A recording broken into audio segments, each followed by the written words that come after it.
प्रभूचा गौरव असो आत्ता आणि सदा सर्वदा. आत्ता आणि सदा सर्वदा प्रभूचा गौरव असो.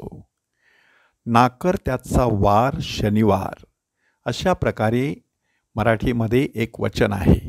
ह्याचा अर्थ असा की एखाद्या माणसाला एखादी गोष्ट करायची नसेल तर तो वेगवेगळी निमित्त सांगत असतो की नाही आज शनिवार आहे, आज आपल्याला हे करता येणार नाही, आज रविवार आहे, आज रजेचा दिवस आहे, आज मला काही काम सांगू नकोस, नाही आज सोमवारचा दिवस आहे, आठवड्यातला पहिलाच दिवस आहे, अजून माझं काही काम झालेलं नाही, मला दुसरं काही काम सांगू नकोस. किंवा नाही आज बुधवारचा दिवस आहे, आज मला देवळात गेलं पाहिजे, पवित्र मरियेला भेटलं पाहिजे, नित्यसहायक मातेचा नोवेना केला पाहिजे, मला दुसरं काही काम सांगू नकोस. अशा प्रकारे वक्तव्य करणारी माणसं आपल्याला भेटत असतात. अगदी त्याप्रमाणे श्रद्धा जोपासायची असेल तर त्यासाठी काळवेळ पाहिजे नसते. संत पॉल, त्याला वाटत होतं की नियमशास्त्राचं पालन केलं की आपण नक्कीच स्वर्गात पोहोचू, आणि त्यासाठी तो काटेकोरपणे नियमशास्त्राचं पालन करत होता. आणि त्याला असं वाटत होतं की प्रभू येशू ख्रिस्त आणि त्याचे शिष्य ख्रिस्ती लोक हे नियमशास्त्राचं पालन करत नाहीत, अयोग्य गोष्टी अयोग्य वेळी करत असतात, आणि म्हणूनच त्यांना धडा शिकवण्यासाठी तो त्यांना तुरुंगात टाकण्याची परवानगी घेतो आणि निघून जातो. वाटेमध्ये दमास्कसच्या रस्त्यावर त्याला प्रभू येशू ख्रिस्ताचं दर्शन घडतं. त्यानंतर त्याच्या जीवनाला पूर्णपणे कलाटणी मिळते. आणि मग आजच्या पहिल्या वाचनामध्ये तो सांगत आहे की जर आपण आत्म्याने शरीराची कर्मे नष्ट केली तर आपण नक्कीच पुढे जीवन जगू शकणार आहोत. शरीराची कर्मे नष्ट करायची म्हणजे नक्की काय करायचं की विचारसरणी ही आध्यात्मिक असावी, शारीरिक भौतिक जागतिक नसावी. म्हणून तो पुढे म्हणतो की जितक्यांना देवाचा आत्मा चालवत आहे तितके देवाचे पुत्र आहेत. कारण आपल्याला जो आत्मा मिळालेला आहे तो दासपणाचा आत्मा नाही, तर अब्बा बाप्पा अशी हाक मारावी असा दत्तकपणाचा आत्मा आपल्याला मिळालेला आहे. त्याद्वारे आपण परमेश्वराची लेकरं बनलेलो आहोत. ह्याच गोष्टीचा धागा पकडून आजच्या शुभवर्तमानामध्ये प्रभू येशू ख्रिस्त सांगत आहे, अरे ही तर अब्राहमाची कन्या आहे. अब्राहमाची कन्या ह्या शब्दाचा अर्थ यहुदी लोकांनी सुनतेद्वारे कराराची खूण म्हणून अब्राहमाच्या श्रद्धेचा स्वीकार केलेला होता.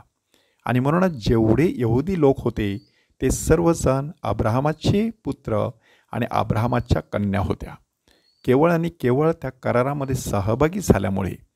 आणि प्रभू येशू ख्रिस्त शब्बात दिवशी सभास्थानामध्ये शिकवत होता, त्यावेळेला 18 वर्षे विकाराचा आत्मा लागलेली एक स्त्री तिथे उभी होती.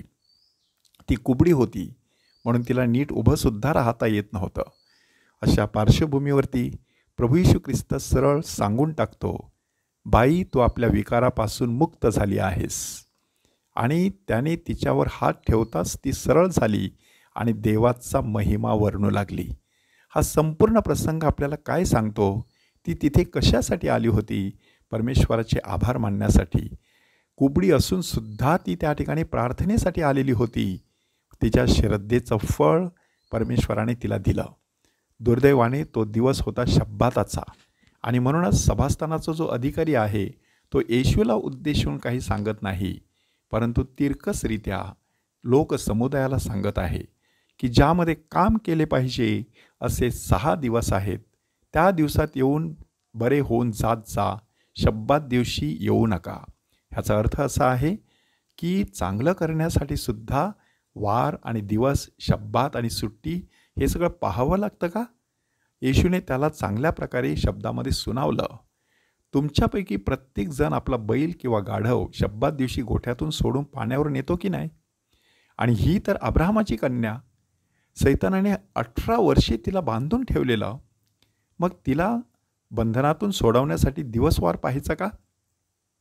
आणि येशू ज्या पद्धतीने त्या ठिकाणी कार्य करतो त्यामुळे लोकसमुदायाला आनंद होतो, विरोधी मात्र लज्जित होतात. ह्या सगळ्यावरून काय माणसाने शिकायचं आहे की मला बंधनात राहायचं नाही, मला खरं आंतरिक स्वातंत्र्य अनुभवायचं आहे. त्यासाठी दिवस, वार, तारीख बघण्याची गरज नाही.